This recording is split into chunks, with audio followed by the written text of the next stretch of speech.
Good morning, everyone. Today, I will start with chapter first, that is Indian economy on the eve of independence.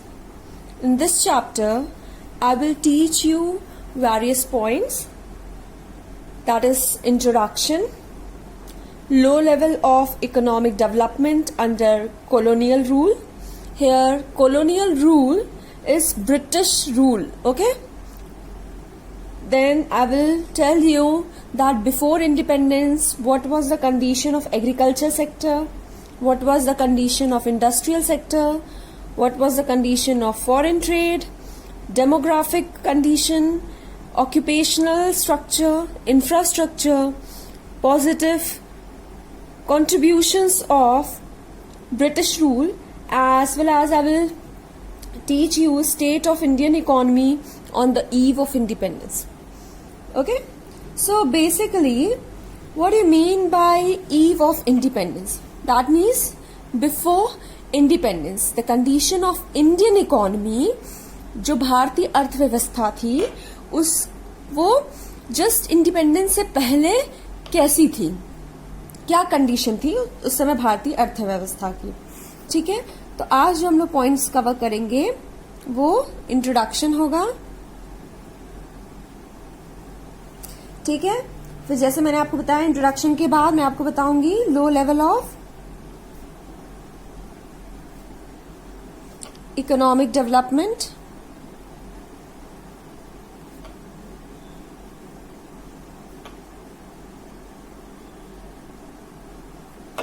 Under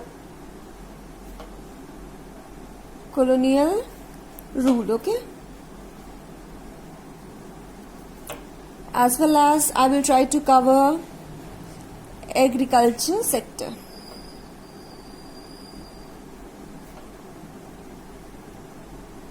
Okay. So first of all, let's discuss about introduction. So, introduction means what is the purpose? Why am I going to teach you about Indian economic development? ठीक है, हम क्यों ये chapter पढ़ रहे हैं, Indian economy on the eve of independence, ये हम चैप्टर ही क्यों पढ़ रहे हैं. ठीक है, तो इसका पर्पस ये है बताना आपको फैमिलियराइज करना कि एक्चुअल में जो इकोनॉमिक कंडीशन थी, भारतीय अर्थव्यवस्था उस समय कैसी थी. जब हम इंडियन इकोनॉमी कहते हैं, जब पूरे भारत की अर्थव्यवस्था की बात करते हैं, तो उसमें कई सारे सेक्टर्स आते हैं. बेसिकली हमारे 3 सेक्टर्स होते हैं, प्राइमरी, सेकेंडरी, टर्शियरी. ठीक है, जब हम प्राइमरी सेक्टर बोलते हैं तो वो एग्रीकल्चरल सेक्टर होता है. There are basically 3 sectors.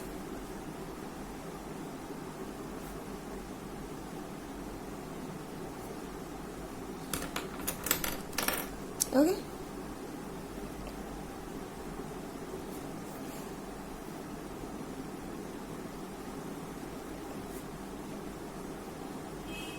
primary sector, secondary sector,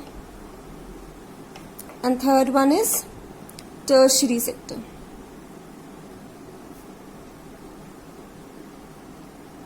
ठीक, अब यहाँ पे जब हम प्राइमरी सेक्टर की बात करते हैं तो वो होता है एग्रीकल्चर. प्राइमरी सेक्टर में क्या आता है, एग्रीकल्चर आता है, माइनिंग आता है, यानी जो आप नेचर से डायरेक्टली एक्सट्रैक्ट करते हैं वो प्राइमरी सेक्टर में आता है. ठीक, जो भी आप नेचर से डायरेक्टली एक्सट्रैक्ट करते हैं, नेचर से आपको डायरेक्टली मिलता है, वो प्राइमरी सेक्टर के अंदर आता है. जैसे मैंने कहा नेचर से ही तो हम एग्रीकल्चर जो है वो लैंड नेचुरल रिसोर्स है, वाटर नेचुरल रिसोर्स है, उसका यूज करके हम एग्रीकल्चर करते हैं. ठीक, माइनिंग हो गया, फिशिंग हो गया. ठीक है, तो ये सारी चीजें या तो ब्रीडिंग ऑफ एनिमल्स कहें या एक्सट्रैक्शन कहें. ठीक, ये सारी चीजें प्राइमरी सेक्टर में आते हैं. जैसे पोल्ट्री फार्मिंग हो गई, वो भी आपका प्राइमरी सेक्टर का ही पार्ट है. ठीक, next one is secondary sector. जब हम सेकेंडरी सेक्टर कहते हैं तो जो प्राइमरी सेक्टर से चीजें हमें मिली रहती हैं, जैसे हमने क्रॉप्स कहा, जैसे हमने पोल्ट्री फार्म का एग्जाम्पल लिया. ठीक है, जैसे हमने माइनिंग का एग्जाम्पल लिया. ठीक, तो आपको जो भी चीजें प्राइमरी सेक्टर से मिलती हैं वो आप सेकेंडरी सेक्टर में क्या करोगे, उसको और उसके फॉर्म में आप चेंज करोगे। ठीक है, जैसे आपने एग्रीकल्चर किया तो आपको वीट मिला, सेकेंडरी सेक्टर में हम उसके फॉर्म को चेंज करेंगे और वीट से हम ब्रेड बनाएंगे, हम केक बनाएंगे, हम डिफरेंट इंग्रेडिएंट्स ऐड करके नया प्रोडक्ट बनाएंगे, बिस्किट्स बनाएंगे। तो ये सेकेंडरी सेक्टर का पार्ट हो गया। ठीक है, अब जैसे माइनिंग करते हैं तो हमको कोल मिलता है, हमको आयरन ओर मिलता है, ठीक है, हमको मस्टर्ड सीड्स मिलते हैं, है ना, और उसी का सेकेंडरी सेक्टर में हम उस इंग्रेडिएंट्स का क्या करेंगे, उनको प्रोसेसिंग उसकी करेंगे, और प्रोसेसिंग करने के बाद फिर हम सेकेंडरी सेक्टर में ही मशीनरीज का यूज करके फर्दर उसको उसके फॉर्म को चेंज करते हैं। ठीक है ना। और टर्शरी सेक्टर क्या होता है, टर्शरी सेक्टर होता है आपका सर्विस सेक्टर। ठीक, यहां पे लिख देती हूं, सर्विस सेक्टर।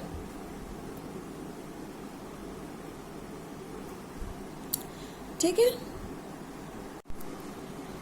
ओके।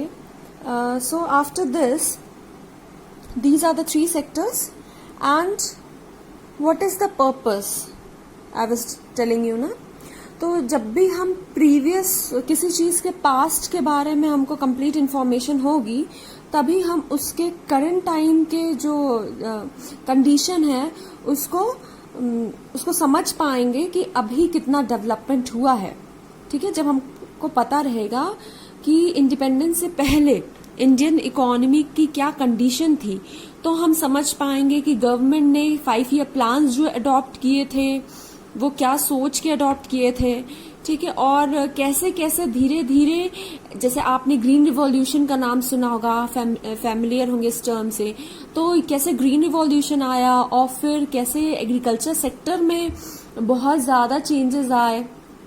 ठीक है ना, एग्रीकल्चर सेक्टर में डेवलपमेंट हुआ, फिर किस तरीके से हमारा सेकेंडरी सेक्टर में डेवलपमेंट हुआ, तो हम ये सारी चीजों को पढ़ेंगे। तो ये पॉइंट तभी क्लियर होगा जब आप बिफोर इंडिपेंडेंस की कंडीशन जो थी इंडियन इकोनॉमी की, यानी ब्रिटिश गवर्नमेंट के टाइम में क्या कंडीशन थी, उसको जानेंगे। ठीक है, तो ये 3 सेक्टर्स हो गए।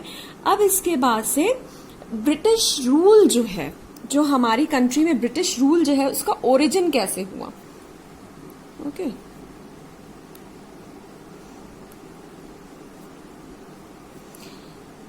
तो एक बैटल जो है वो फॉट हुई थी। There was a battle between Sirajuddaulah and British government, okay, in 1757, which is known as battle of Plassey. ये आपने हिस्ट्री में इसको पढ़ा भी होगा। तो ब्रिटिश गवर्नमेंट का जो यहां से ही हम कहते हैं कि इंडियन इकोनॉमी में यहीं से ब्रिटिश गवर्नमेंट का जो स्टार्टिंग है वो यहीं से हुआ, बैटल ऑफ प्लासी से, जो कि 1757 में ये लड़ाई हुई थी सिराजुद्दौला और ब्रिटिश गवर्नमेंट के बीच में। ठीक है, now we have done introduction as well as origin. Now, what was the interest of British government? So basic purpose, उनका इंटरेस्ट क्या था, वो आए क्यों इंडिया में, तो आप ऑलरेडी पढ़ चुके होंगे हिस्ट्री में, और बहुत ही जनरल सा है ये कि आपको पता भी होगा कि जो ब्रिटिश गवर्नमेंट थी, ठीक है, जो कॉलोनियल रूल था या ब्रिटिश रूल था, उसका मेन पर्पस था इंडिया को अपनी फीडर इकोनॉमी के तौर पे यूज करना। फीडर इकोनॉमी क्या होती है, ऐसी इकोनॉमी जो फीड करे। ठीक है ना, यानी जो ब्रिटेन है, ठीक है, उसको क्या करेंगे, रॉ मटेरियल सप्लाई करे। कौन सप्लाई करेगा, इंडिया जो थी वो रॉ मटेरियल सप्लाई करने लगी। एज ये किसने यूज किया, ब्रिटिशर्स ने यूज किया इंडिया को एज अ फीडर इकोनॉमी। ठीक है, यानी रॉ मटेरियल सप्लाई करने के तौर पे इसको यूज किया। Then they exploited the natural as well as human resources.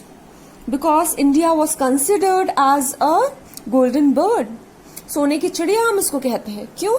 क्योंकि यहाँ का जो natural resource was very rich and there was poverty of course, ठीक है, गरीबी थी, तो ह्यूमन रिसोर्स भी अबंडेंट फॉर्म में थे, ठीक है, यानी कि उन्हें कम पैसे देकर आप ज्यादा से ज्यादा उनसे काम करवा सकते थे। That was two basic things that were exploited, natural as well as human resource. And you know कि 200 साल 200 years British ruled our country, and on 15th August 1947 India got independence, right? Then after this, let's discuss about the low level of economic development.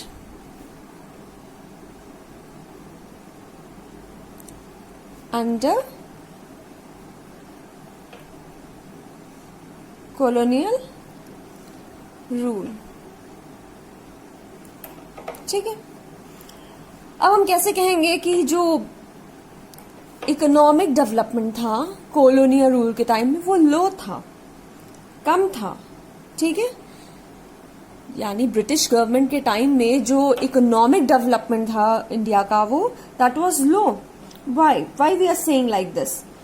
क्योंकि britishers के आने से पहले, ठीक है, India की जो इकोनॉमी थी वो बहुत ही प्रॉस्परस थी। ब्रिटिशर्स के आने से पहले मैंने पहले बताया आपको कि अबंडेंट फॉर्म में यहाँ पे नेचुरल रिसोर्सेस थे, ठीक है,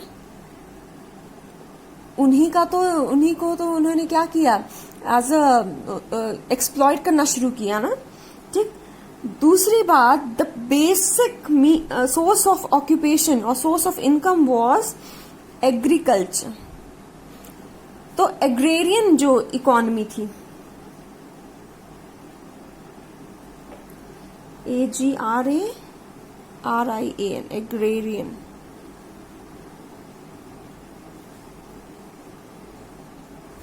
okay, AGRAIAN, agrarian economy. So agrarian economy का क्या मतलब है कि जो basic source of income was occupation was agriculture, ठीक।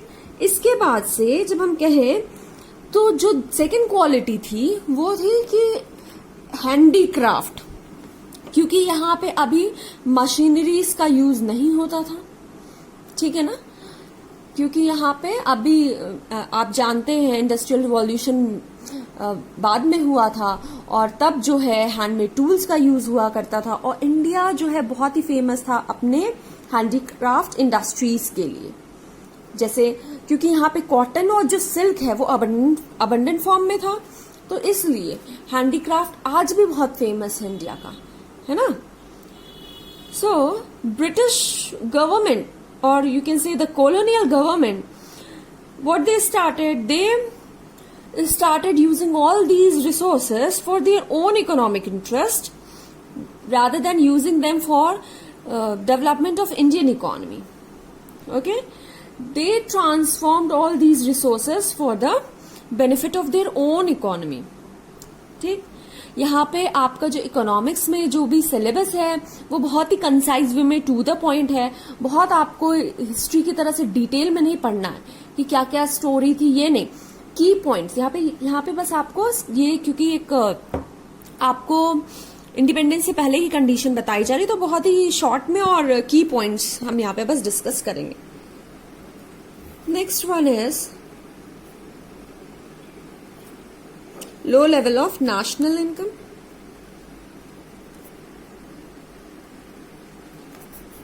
and per capita income. Okay, तो नेशनल इनकम क्या होता है, ठीक। नेशनल इनकम होता है पूरे देश की, जब हम आय यानी टोटल जो है इनकम ऑफ कंट्री जब ऐड करते हैं तो उसे हम नेशनल इनकम कहते हैं। पूरे देश की जो इनकम होती है उसे नेशनल इनकम कहते हैं, और पर कैपिटा इनकम जो है उसे हम पर पर्सन इनकम भी कहते हैं। ओके, प्रति व्यक्ति आय, पर कैपिटा इनकम को हम प्रति व्यक्ति आय कहते हैं और नेशनल इनकम को राष्ट्रीय आय कहते हैं। ठीक है, सो इन दिस यू कैन जज द इकोनॉमिक कंडीशन। किसी भी जो देश है उसकी इकोनॉमिक कंडीशन का आइडिया हम लगा सकते हैं उसकी नेशनल इनकम से। सो यू कैन जज the condition of Indian economy from the data which is provided during that period. First of all, जो ब्रिटिश गवर्नमेंट के टाइम में कुछ भी ऐसा अटेम्प्ट नहीं किया गया, तो कोशिश नहीं की गई थी कि इंडिया की नेशनल इनकम को फाइंड आउट किया जाए। क्यों? क्योंकि उन्हें कोई इंटरेस्ट नहीं था ना कि इंडिया का डेवलपमेंट हो रहा है कि नहीं। हम नेशनल इनकम तभी फाइंड आउट करते हैं जब हमें कंपैरिजन करना हो कि लास्ट ईयर की नेशनल इनकम और अभी इस साल की नेशनल इनकम में इंक्रीमेंट हुआ है कि नहीं, बढ़ोतरी हुई है कि नहीं, या फिर डिक्लाइन हुआ है, कमी हुई है। ठीक है, और अगर कमी हुई है तो हमें किस फील्ड में कमी हुई है पता करना होगा और फिर हम नेसेसरी अटेम्प्ट्स लेंगे, कोशिश करेंगे to improve the condition. But British government को तो इंटरेस्ट ही नहीं था ना about the development of Indian economy, तो वो नेशनल इनकम के कैलकुलेशन में भी इंटरेस्टेड नहीं थे। So no sincere attempts were made during the British government to estimate India's national income as well as per capita income. National income and per capita income क्या होता है? National income पूरे देश की आय यानी राष्ट्रीय आय होती है, ठीक, और पर कैपिटा इनकम को हम प्रति व्यक्ति आय कहते हैं। ठीक है, जब हम नेशनल इनकम को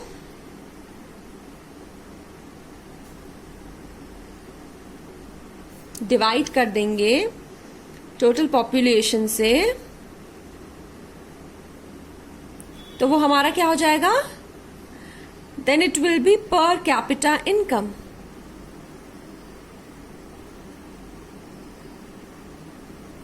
ठीक है, इस तरीके से हम पर कैपिटा इनकम कैलकुलेट करते हैं।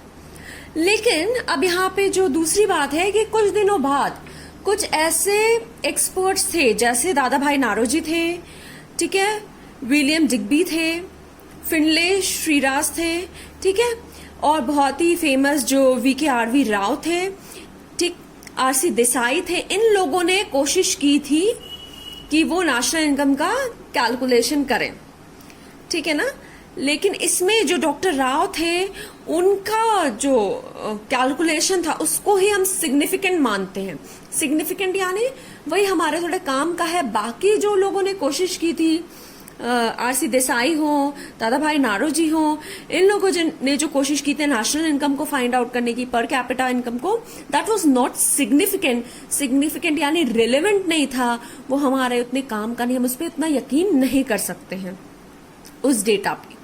ठीक है, अब इसके बाद जो हम लोग का नेक्स्ट टॉपिक है वो है एग्रीकल्चरल सेक्टर। तो पहली चीज तो मैंने जो आपको बताई कि इंडियन इकोनॉमी जो ब्रिटिश गवर्नमेंट में थी वो कैसी थी? एग्रेरियन इकोनॉमी थी। ठीक है, Indian economy was agrarian economy, that means it was based on agriculture, okay, and more than 85% of total population were living in villages and they were directly or indirectly related to agriculture. ठीक है, even the most of the population, that means more than 85% of the total population was involved in agriculture. Then also there was deficiency in food and raw materials for industry. बात समझ में आ रही है? क्या बोल रहे हैं? ये कह रहे हैं कि इंडियन इकोनॉमी कैसी थी? एग्रेरियन इकोनॉमी थी। Let me write few points for you. Agriculture sector, okay. So पहली चीज, इट वॉज एग्रेरियन इकोनॉमी। ठीक, क्यों हम ऐसे कह रहे हैं? क्योंकि more than 85% people were engage in agriculture, directly या इनडायरेक्टली। डायरेक्टली का मतलब या तो उनके पास खुद की जमीन थी और वो खुद फार्मर्स थे, खुद कल्टीवेशन करते थे, और नहीं तो बाकी क्या थे? मजदूर थे, जो दूसरों के खेतों पे काम करते थे, ऐसे लोग थे, तो वो डायरेक्टली चाहे इनडायरेक्टली रिलेटेड तो थे, वो जुड़े हुए थे एग्रीकल्चर से, ठीक। बट क्योंकि वहां पे टेक्नोलॉजिकल एडवांसमेंट नहीं था एग्रीकल्चर में, वह रेन पे ही डिपेंड करते थे बिफोर इंडिपेंडेंस। वही पुराना इरिगेशन का तरीका था, नेचर पे डिपेंडेंट होना।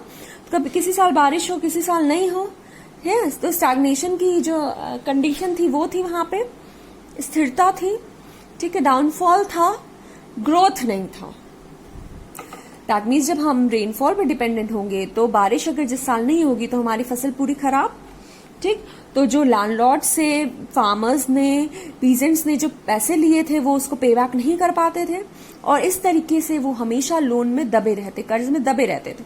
और धीरे धीरे जब वो कर्ज नहीं चुका पाते थे तो उनकी जमीन जो है वो लैंडलॉर्ड्स ले लेते थे, ठीक। इसीलिए कहा गया है कि मोर देन 85% एग्रीकल्चर से जुड़े हुए थे, डायरेक्टली चाहे इनडायरेक्टली। फिर भी ना ही इंडियन पीपल के पास सफिशिएंट फूड था, फूड की अवेलेबिलिटी थी, ना ही रॉ मटेरियल। जैसे मैंने बताया ना कि ब्रेड जो बनता है तो उसके लिए रॉ मटेरियल क्या है, व्हीट है। और व्हीट कहाँ से मिलता है, मेरे फार्म से मिलता है, एग्रीकल्चर के थ्रू मिलता है, ठीक। फिर अगर हम केक बना रहे हैं, फिनिश प्रोडक्ट मेरा केक है, तो उसके लिए मुझे एग चाहिए, जो प्राइमरी सेक्टर का पार्ट है। मुझे ऑयल चाहिए, जो मुझे प्राइमरी सेक्टर से मिलेगा, ठीक है। Now what are the various reasons for stagnation in agriculture, यानी जो एक पिछड़ापन था, स्टैग्नेशन का जो टिपिकल मीनिंग होती है वो स्थिरता होती। तो क्यों स्थिर था, क्यों उसमें ग्रोथ नहीं था? तो इसका एक बेसिक जो रीजन है that was land settlement system. Land settlement system, जिसे हम जमींदारी सिस्टम भी कहते हैं। जो इसका बेसिक कैरेक्टरिस्टिक, आप जिसको कीवर्ड जिसके थ्रू आपको समझ में आएगा, that is zamindari system. Okay, क्योंकि उस टाइम क्या था कि जमींदारी सिस्टम थी। जो बातें अभी मैंने आपको बताई जस्ट, कि पैसे फार्मिंग करने के लिए, एग्रीकल्चर करने के लिए जो पीजेंट्स थे, जो फार्मर्स थे, वो लैंडलॉर्ड से पैसे लेते थे और उसको ही क्या करते, फर्दर एग्रीकल्चर में उसको इन्वेस्ट करते थे। और अगर किसी साल बारिश नहीं हो तो फिर दे वर नॉट एबल टू पे back the money and they were under the burden of loan and there was so much high interest was charged by the zamindars, the landlords, that they were not able to pay the money. Okay, next thing is there are various other points also that was the reason for stagnation in agriculture sector. Okay, those points we will discuss in the next video. Till then, take care.